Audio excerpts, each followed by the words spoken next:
Swami Vijay Kumar on stage. Your wisdom, guidance, and spiritual presence have been a source of inspiration to us all, and we are honored to have you grace us with your presence today. Now, I would like to welcome our Honorable Principal Sir to adore our Swami Vijay Kumar.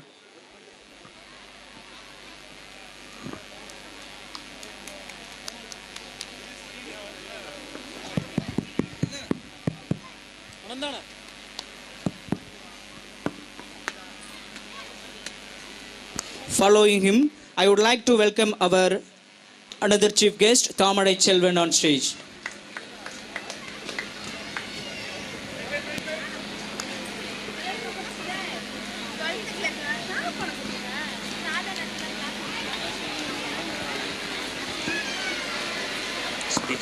Thank you, sir. Thank you for your presence. Now, I would like to call upon our Swamiji Vijay Kumar to speak about pillars of future.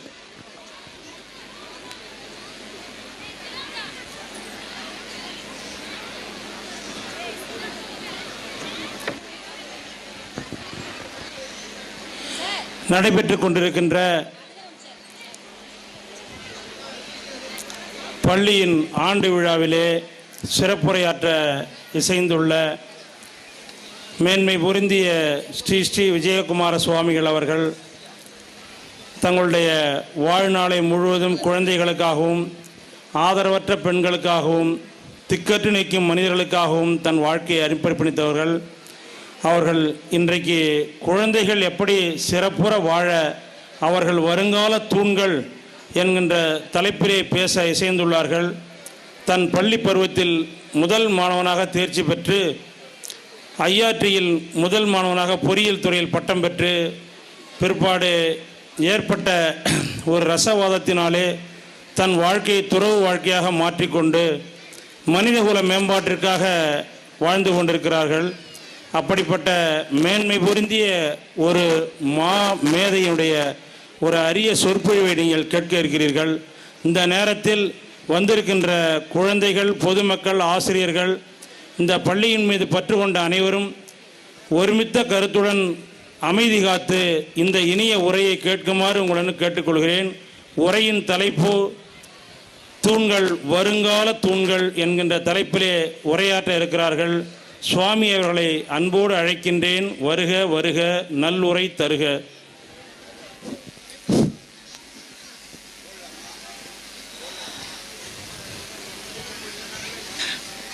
எத்திக்கும் தித்திக்கும் முத்தமிழே, முக்திக்கு வித்தாகும் முன்னவளே, முறையறியா சிறுவன் யான், நிறைவான நின்னருளை தந்தருள்க.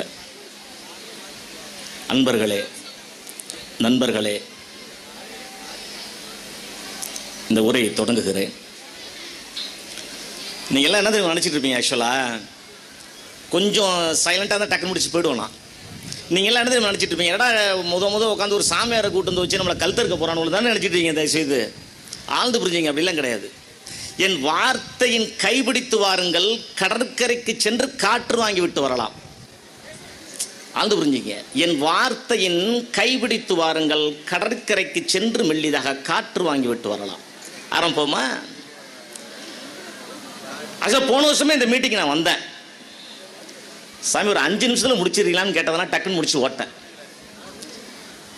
இந்த meeting எவ்வளோ கொடுக்குறாங்கன்னு தெரியல. Suddenly surprise. உள்ளே நுழையும் போது ஆக்சுவலாக நானும் ஒரு இன்ஜினியர் தான்.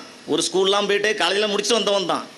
நானும் ஸ்கூல்லாம் போயிட்டு எங்கள் ஸ்கூல்லாம் இந்த அளவுக்குலாம் ஆனுவல் டேலாம் நடத்த மாதிரி எனக்கு தெரியல. உள்ளே நுழைஞ்சு பார்த்தா அது ஆனுவல் டே மாதிரியானு எனக்கு தெரியல. The great celebration, this great festival is called a scenario. Scenario என்னன்னு உங்கள் டீச்சர்ஸ்ட்டை கேட்டு தெரிஞ்சுக்கிங்க. And also the harmony, it's called as the harmony, very biggest one. உள்ள நுழைஞ்சு அப்படியே அங்கே உட்காந்துருக்கும்போது அப்படியே பார்க்குறேன். ஒவ்வொரு ஸ்டூடெண்ட்டும், ஒவ்வொரு பசங்களும் பார்த்தா விஜய் மாதிரி இருக்கான். சில பேர் தட்டிக்கு விஜய் மாதிரி இருக்கான் லபலம். சில பேர் அஜித் மாதிரி இருக்கான். பசங்கள்லாம் பார்த்தா அஜித் மாதிரி இருக்கான் லபலம். குட்டி குட்டி அஜித் மாதிரி இருக்கான், தனுஷ் மாதிரி இருக்கான், சிவகார்த்திகேயன் மாதிரி இருக்கான், கார்த்தி மாதிரி இருக்கான், சூர்யா மாதிரி இருக்கான். எல்லா பேரும் லட்டாக இருக்கானுங்க. குழந்தைகள்லாம் பார்த்தா ஏஞ்சல்ஸ். வானத்து தேவதைகள் மாதிரி இருக்காங்க. குழந்தைகள்லாம் வானத்து தேவதைகள் மாதிரி இருக்காங்க. என்ன நாங்கள்லாம் காலேஜ் ஸ்கூல்லலாம் படிக்கும்போது உங்களை மாதிரி ஸ்கூல்லாம் படித்து வரும்போது எங்கள் சட்டைக்கு எங்களுக்கும் எப்படி சம்மந்தமே இருக்காது. தொலைன்னு ஒரு சட்டை எடுத்து கொடுத்துருப்பாங்க வீட்டிலலாம். இந்த மாதிரி நல்ல செப்பல்லாம் கிடையாது. இந்த மாதிரி ஹேட்டெல்லாம் நான் பார்த்ததே கிடையாது. இப்போ வந்து நான் பார்க்குறேனே கூட எப்பயும். எங்களுக்கெல்லாம் வந்து பார்த்தீங்கன்னா பர்த்டேக்கெல்லாம் ஸ்கூல் யூனிஃபார்ம் தான் தச்சே கொடுப்பாங்க. ஆனால் இப்போல்லாம் வந்து பார்த்தா எப்படி இருக்கீங்க பாருங்கள். அப்பா ஃபண்டாஸ்டிக். எனக்கெல்லாம் பொறாமையாக இருக்கும் உங்களெல்லாம் பார்த்தா. நம்மளாம் இந்த மாதிரி என்ஜாய் பண்ணலையே. தேங்க்ஸ் எஸ்டி சியோன் ஸ்கூல்ஸ்க்கு தேங்க்ஸ். சூப்பர். இது மாதிரி ஒவ்வொரு வருஷம் மேலே மேலே மேலே மேலே மேலே நிறைய பறந்துட்டே போங்க. நல்லா பார்த்துங்க. இவ்வளவு நம்ம ஃபேன்சியாக இருக்கிறதுக்கு யார் காரணம்? இவ்வளோ நம்ம ஃபேன்சியாக அழகாக இருக்கிறதுக்கு யார் காரணம்? நல்லா ஃபிட்டான ட்ரெஸ்ஸு. ரெகுலர் டேஸ்லாம் உங்களுடைய ஸ்கூல் யூனிஃபார்ம் பார்த்துருக்கேன். நீங்கள் ஸ்கூல்லாம் எப்படி வரீங்கன்னு நான் பார்த்துட்டு இருக்கேன். நல்ல ஒரு மிலிட்ரி பேக் மாதிரி, நல்ல நோட்ஸு, நல்ல வாட்டர் பாக்கெட்டு, நல்ல வாட்டர் பாட்டிலு, நல்ல ஃபுட் பாக்கெட்டு, நல்ல ஸ்நாக்ஸ் பாக்ஸ், இதெல்லாம் கொடுத்து அனுப்புகிறாங்க அவங்களெல்லாம் ஸ்கூலுக்கு. பார்த்தீங்கன்னா வீட்டில் அப்படின்னு மெழுகுவர்த்தி மாதிரி உருகி உங்களுக்கு வேண்டி உட்காந்துருக்காங்க. ஓடா தேஞ்சிட்டு உட்காந்துருக்காங்க. உங்களை அனுப்பிச்சி விட்டுட்டு கண்ணிமைக்காமல் கனவு கண்டு கொண்டு இருக்கிறாங்க. நம்ம திருப்பி என்ன செய்ய போகிறோம் பேரண்ட்ஸுக்கு? நம்ம இப்படி நம்மளை அனுப்பிச்ச பேரண்ட்ஸுக்கு, ஸ்டூடெண்ட்ஸ் உங்களுக்காக தான் பேசிகிட்டு இருக்கேன். அதில் சீஃப் கெஸ்ட்டே நீங்கள் தான் ஸ்டூடெண்ட்ஸ். உங்களை வச்சு தான் இந்த மீட்டிங்கே ஆழ்ந்து புரிஞ்சிங்க. நீங்கள் தான் ஆழ்ந்து கேட்கணும். நம்ம என்ன திருப்பி செய்ய போகிறோம்? இந்த டைட்டில் என்ன தெரியுமா? இன்னைக்கு டைட்டில் நான் பேசியிருக்க டைட்டில் வருங்கால தூண்கள். ஸ்டூடெண்ட்ஸ் ஆழ்ந்து புரிஞ்சிங்க. நீங்கள் எக்ஸாமில் எழுதுறது எழுத்து இல்லை ஸ்டூடெண்ட், எக்ஸாம் இல்லை, உங்கள் குடும்பத்தின் தலையெழுத்து எழுதி கொண்டிருக்கிறீர்கள். ஆழ்ந்து புரிஞ்சுக்கணும். நீ எக்ஸாம் எழுதுறது வெறும் எழுத்து இல்லைங்க, உங்கள் குடும்பத்துடைய தலையெழுத்து எழுதி கொண்டிருக்கிறீர்கள். ஒரு காலத்தில் ரொம்ப வருஷத்துக்கு முன்னாடி இந்த உலகமே கதர்னுச்சான். கடவுளே என்னை கவுந்து பண்ண மாட்டியா அப்படின்னு கதறும் போது தூணை பிளந்து கொண்டு கர்ஜனையுடன், சிங்க கர்ஜனுடையுடன் ஒரு கடவுள் வெளிவந்தார். அவருக்கு பேர் நரசிம்மமூர்த்தின் பேர். அந்த நரசிம்மமூர்த்தியாகத்தான் குழந்தைகள் நான் உங்களை பார்த்து பேசிக் கொண்டிருக்கிறேன். நீங்கள் தான் உங்கள் குடும்பத்தின் தலையெழுத்தையே மாற்றி எழுத போகிறீர்கள். குடும்பத்தின் எக்கனாமி சிஸ்டத்தை புரட்டி போடக்கூடிய புக்லைன் நீங்கள் தான். ஆழ்ந்து புரிஞ்சு. அது என்ன சாமி பண்ணுறது? அதுக்கு என்ன பண்ணுறது? எப்படி புரட்டி போடுறது? நிறைய படிக்கக்கூடாதுங்க. என்ன பண்ணணும்? அப்படி குடும்பத்துடைய எக்கனாமி சிஸ்டத்தை புரட்டி போடணும்னா முதல்ல என்ன பண்ணணும்னா நிறைய படிக்கவே கூடாது. எல்லாம் இப்போ தான் பிள்ளைங்களாம் ஜாலியாக இருக்குது, படிக்கக்கூடாதுன்னு. என்ன பண்ணணும்? நிறைய படிக்கக்கூடாது. என்ன பண்ணணும்? நிறைவாக படிக்கணும். நிறைய படிக்கிறது நிறைய இருக்கு, நிறைய படிக்கக்கூடாது. படிப்பதை நிறைவாக படிக்க வேண்டும், ஆழ்ந்து படிக்க வேண்டும். இந்த ஆழ்ந்து நிறைவாக படிக்கிறதுனால என்ன தெரியுமா உங்களுக்கு கிடைக்குது? Qualification. Not only the qualification, quantification ஒன்று இருக்கு. புரிஞ்ச? Quantification is called as quantification. இந்த குவாலிஃபிகேஷன்றது என்ன தெரியுமா பண்ணும்? உங்களை வாழ வைக்கும். குவான்டிஃபிகேஷன் என்ன தெரியுமா பண்ணும்? குழந்தைகளே, மற்றவர்களை வாழ வைக்கும். இப்போ குவாலிஃபிகேஷன் என்ன? உங்கள் ஸ்கூலில் உங்களை குவாலிஃபை பண்ணி அனுப்பிச்சிடுவாங்க. ஒரு இன்ஜினியர் அனுப்புவாங்க, ஒரு டாக்டர் அனுப்புவாங்க, ஒரு வக்கீல் அனுப்புவாங்க, பெரிய அக்கௌண்டன்ட் அனுப்புவாங்க. ஆனால் குவான்டிஃபிகேஷன் இருந்துட்டா அவங்க எல்லாருக்கும் நீங்கள் சேலரி கொடுக்கலாம், வாழ வைக்கலாம். சரி சாமி, அதுக்கு என்ன பண்ணுறது? அந்த குவான்டிஃபிகேஷன் அடைவதற்கு என்ன பண்ணணும்? எப்படி படிக்கணும்? எப்படி படிக்கணும்? எப்படி படிக்கணும்? நல்லா தெரிஞ்சு கொள்ளுங்க.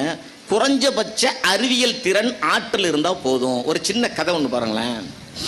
நமக்கு தெரியுதோ தெரியலையோ, நம்ம அறிவாளி நம்மளே டிசைட் பண்ணிட்டோம்னா நம்மளை அறியாமே படிச்சிருவோம்.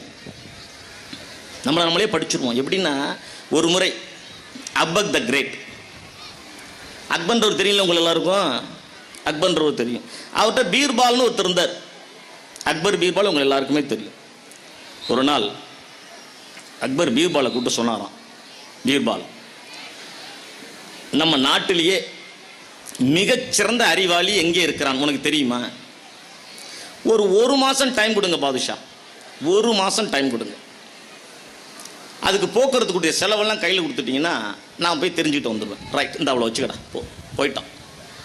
ஒரு மாதம் கழித்து திருப்பி வந்தான். பேரரசரே பாதுஷா அக்பர், இன்ஷா அல்லா இன்ஷா அல்லா, எல்லாத்துலையும் தேடி பார்த்துட்டேன். என்ன தேடி பார்த்தேன்? மிகச்சிறந்த அறிவாளி யாருன்னு தேடி பார்த்துட்டேன். யாருன்னு கண்டுபிடிச்சிட்டேன். யாரு? நான் தான். அது நீயா? உடனே இந்த சபையில் உள்ளவங்களாம் கடுப்பாயிட்டான். என்ன அக்பர் இப்படி சொல்கிறான்? இல்லை இல்லை இல்லை, அவன் எது சொன்னாலும் ஏதோ ஒரு அறிவியல் உண்மை இருக்கும். சரி ரைட்டு பீர்பால் விட்டுரு. நம்ம தேசத்திலே படும் முட்டாள் யார்? ஒரு மாதம் டைம் கொடுங்க. அக்பர் த கிரேட், ஒரு மாதம் டைம் கொடுங்க. சார் ரைட், போயிட்டான். ஒரு மாதம் கழித்து திருப்பி வந்தான். அக்பர் கேட்டார், சபையில் இருந்தார், எல்லாம் பெரிய சபை. பீர்பால், நம்ம தேசத்திலேயே படும் முட்டாள் யாருன்னு கண்டுபிடிச்சிட்டியா? என்ன சார்?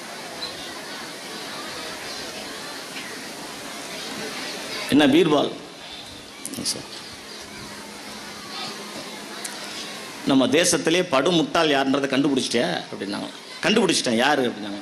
தனியாக வந்தீங்கன்னா சொல்கிறேன்னா. நான் தனியாக கூப்பிட்டு போனாங்க. சொல்லு, நம்ம தேசத்திலே மிகச்சிறந்த அடிமுட்டாள் யார்? நீங்கள் தான் அக்பர்ன்ட்டான் பட்டாருன்னு. டக்குன்னு கத்தி எடுக்கப்படாது, கொஞ்சம் நிப்பாட்டுங்க. நீங்கள் எவ்வளோ பெரிய ஆள். பாபருக்கு அப்புறம் ஹுமாயூன் வந்து ஹுமாயூனுடைய பையன். நீங்கள் நம்ம நாட்டிலே மிகச்சிறந்த புத்திசாலி யாருன்னா நானும் வந்து சொல்கிறேன். ஒரு மாதம் கழிச்சு அதை ஒத்துக்கிட்டு திருப்பி யாரா முட்டாள்னு கேட்டிங்களே, உங்களை விட யார் அக்பர் முட்டா? உங்கள் பெரிய உங்களை என்ன நீங்கள் என்ன இதுலேருந்து என்ன நான் சொல்கிறேன் நீ அப்படின்னாங்க. நான் என்னை அறிவாளிக நினைத்து கொண்டிருக்கிறேன், ஆகையால நீங்கள் முட்டாளலாம். டியர் ஸ்டூடெண்ட்ஸ், நீங்கள் அப்படி தான் உங்களை நினச்சிக்கணும். இந்த உலகத்திலே மிகச்சிறந்த அறிவாளி நீங்கள் மட்டும்தான். மற்றவர்களை பற்றி உங்களுக்கு கவலையே கிடையாது. ஆழ்ந்து புரிஞ்சுக்கணும், கவலையே கிடையாது. இந்த மாதிரி நடைபோடும் போது 10 நிமிஷம் டைம் எனக்கு வந்துச்சு, 10 நிமிஷத்தில் முடிச்சிருங்கன்னு. அடுத்த மாதிரி கொஞ்சம் அதிகமாக டைம் கொடுத்துங்க Sujin. Right, okay, all the best, God bless you. சாமி, இந்த மாதிரி படும் முயற்சி எடுக்கும் பொழுதும் படும் பலத்துடன் செயலாற்றி கொண்டிருக்கும் பொழுதும் எங்களுக்கு தடைகள் வந்து கொண்டே இருக்கிறதே. எங்களுடைய இலக்கை நாங்கள் அடையவே முடியவில்லையே, எங்கள் லட்சியத்தை கண்கொண்டு பார்க்கவே முடியலை என்று கதற தோன்றுகிறதா? இதே போல் ஒரு 2000 ஆண்டுகளுக்கு முன் ஒருவர் தோன்றினார். அவருக்கும் இதுபோல தடைகள் வந்து கொண்டே இருந்தது. மீண்டும் மீண்டும் மீண்டும் மீண்டும் எழுந்தார். அதுபோல எழுங்கள். எப்படி தெரியுமா? ஏறக்குறைய கொஞ்சம் அமைதியாக கேட்டிங்கன்னா முடிச்சுடும், 1/2 மணி நேரம் ஆக்கிவிட்டுருவோம். ஏறக்குறைய 2000 ஆண்டுகளுக்கு முன் ஒரு வால் நட்சத்திரம் தோன்றியது. கூடவே ஒரு குழந்தையும் தோன்றியது. வால் நட்சத்திரம் அல்லவா? அதுபோல் தான் அந்த குழந்தையும் இருந்தது, துருதுருவென்று. அவசர செய்தி ஏரோது மன்னனுக்கு, ஆள பிறந்தவர் வந்து விட்டார் என்று ஆணையிட்டு விட்டான். அத்தனை குழந்தையும் கொன்றுவிடச் சொல்லி தப்பித்து விட்டது அந்த குழந்தை. That is called of Jesus. நாம் சிறு வயதில் இதுபோல் விளையாடி கொண்டிருப்போம் அல்லவா? சிறு வயதில் போலீஸ் திருடன் விளையாட்டு விளையாடி இருக்கிறீர்கள் அல்லவா நீங்கள்? அதுபோல அந்த குழந்தையும் விளையாடி இருக்கிறது. ஆனால் பாவம் அதுக்கு ஒளிந்து கொள்ளவே தெரியாதாம். அதுக்கு ஒளிந்து கொள்ளவே தெரியாதாம். கதறுமாம், கத்துமாம், நான் இங்கே தான் இருக்கிறேன், என்னை கண்டுபிடியுங்கள். நான் இங்கே தான் இருக்கிறேன், என்னை கண்டுபிடியுங்கள், என்னை வந்தடையுங்கள். ஆனால் பாருங்கள், அவர்தான் போலீஸ். அவரை தவறாக தேடிய அத்தனை பேரும் திருடன். அவர்தான் போலீஸ். அவரை தவறாக தேடிய அத்தனை பேரும் திருடன். இடையில் என்ன நடந்ததோ? வாலிபம் அடைந்த பிறகு மீண்டும் வந்தார். செல்லும் இடமெல்லாம் செழுமை, பார்க்கும் இடமெல்லாம் பசுமை, போகும் இடமெல்லாம் புரட்சி. பிடிக்குமா நமக்கு? வாழ விட்டு வரவர்களா? சிலுவிலை அடித்து கட்டி துவைத்து விட்டார்கள். சிலுவிலை அடித்து கட்டி துவைத்து விட்டார்கள். அப்போதும் கதறினது அந்த குழந்தை, நான் மீண்டும் வருவேன், உங்களை காக்க நான் மீண்டும் மீண்டும் வந்து கொண்டே இருக்கிறேன். குழந்தைகளை, உங்களுக்காக இறுதியாக ஒன்றை சொல்லி முடித்துக் கொள்கிறேன். அந்த குழந்தை அப்போதும் இந்த சிலுவையிலே கதறியது, நான் மீண்டும் வருவேன். நாங்கள் நம்புகிறோம் ஜீசஸ். இதோ எங்களுக்கு அருகாமையிலே இருக்கிறீர்கள், எங்களுக்கு அருகிலே நீங்கள் தான் அமர்ந்திருக்கிறீர்கள். நாங்கள் வெற்றியடையத்தான் போகிறோம். நாங்கள் எதிர்காலத்திலே நாங்கள் தான் வருங்கால தூண்கள் என்று நாங்கள் திடமாக நம்புகிறோம் ஜீசஸ். நீங்கள் வந்து விட்டீர்கள் என்று நாங்கள் உணர்கிறோம் ஜீசஸ். நாங்கள் நம்புகிறோம். எஸ், ஆம், amen. God bless you to all. அடுத்த முறை நிறைய டைம் விடுங்க. God bless you. Really, thank you, sir, for our motivational speech. It will help for the all youngsters. Thank you so much, sir. Following this, I respectfully welcome Pastor Shatra Veeradurai to give a speech.